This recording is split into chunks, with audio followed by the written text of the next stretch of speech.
Voici des fruits. On va regarder encore des fruits, des fruits, des fruits. Alors des fruits de brassicacées, donc de crucifères. Donc brassicas, c'est les choux, toute la famille des choux. Alors ici, ce qui est intéressant, c'est qu'on voit encore le fruit ici. Vous voyez, ça c'est le fruit là, là ici, ceci. Et puis on voit qu'il y a une fente au milieu. Et quand il s'ouvre, il y a deux côtés qui tombent et il reste ceci. Là, il reste ça qu'on appelle donc ceci une fausse cloison. Donc ça c'est la cloison qui se trouve ici à l'intérieur donc de ce fruit.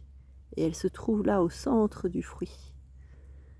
Ah, donc c'est vraiment typique. On appelle ça ici, comme c'est aussi long que large, on appelle ça une silicule.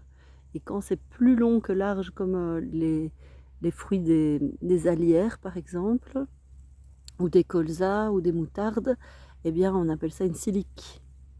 Ah, donc c'est à ça qu'on reconnaît facilement qu'on est chez une brassicacée. Donc toute cette famille des choux. Et là on voit tous ces brassicas qui ont fleuri, fructifié et qui ont déjà lâché toutes leurs graines, hein, puisque vous voyez, ça c'est toutes les fausses cloisons. C'est vraiment très joli aussi, point de vue esthétique, hein, c'est vraiment très esthétique.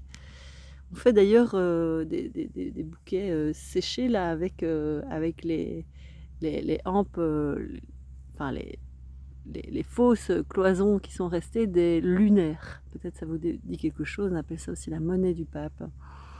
Ici, on est probablement avec ce fruit-là face au tabouret des champs, Tlaspi arvensé. Et donc ici, on est en bordure pas d'un champ, mais en bordure d'une friche.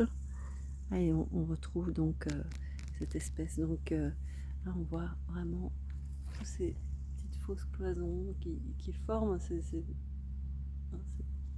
hampes fructifères.